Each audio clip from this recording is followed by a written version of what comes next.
So I'm going to be showing you how to go from to this.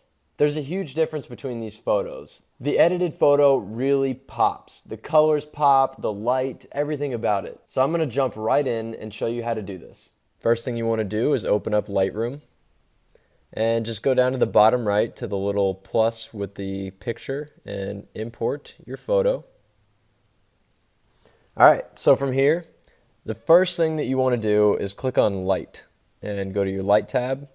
And I like to just boost the exposure a little bit, maybe about a 50, 51, close enough.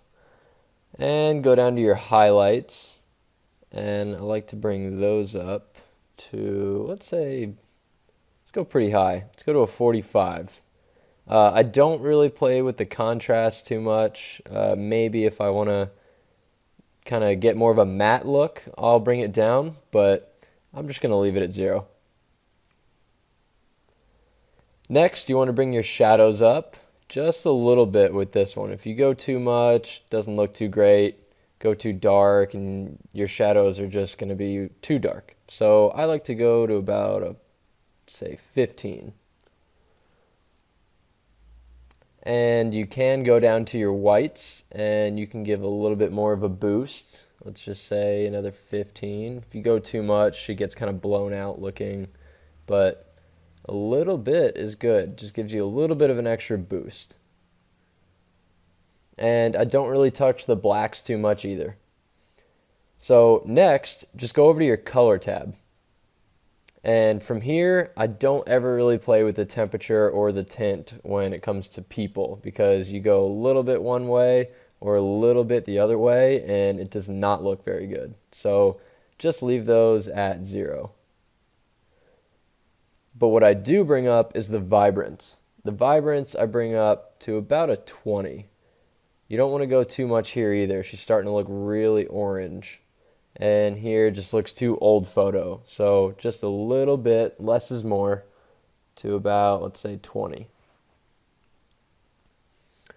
And next is a fun little trick. If you go to the Mix tab and you go to the green.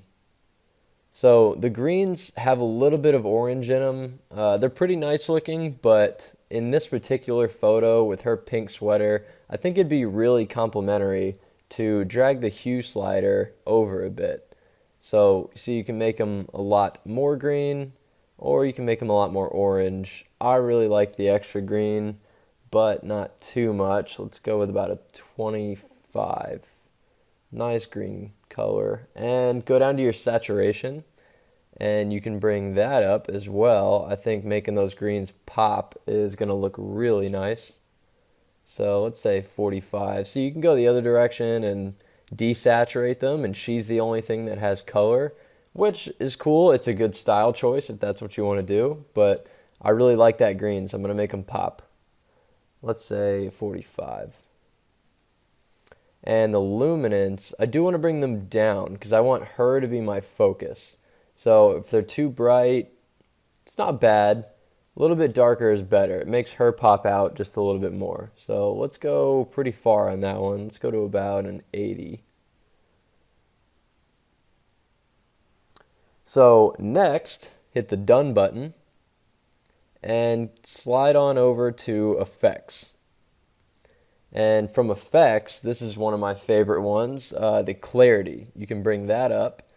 Just don't go too high. She starts to get way too contrasty if you go too high, and way too soft if you go the other direction. So just go a little bit, let's say about a 25. That looks pretty nice. You can see right there, starting to look like a really good image. And we're going to add some vignette, kind of draw some focus towards her. See, white does not look very good. Black does, but don't go too much.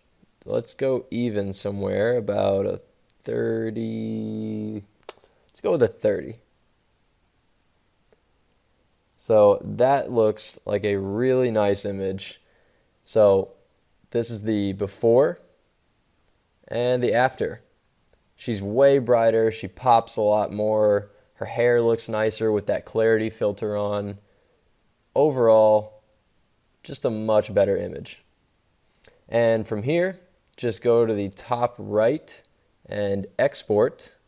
Go to save camera roll and go to maximum available. We want the highest res that we can post. All right, and you're all done. That is how to make any portrait photo pop out.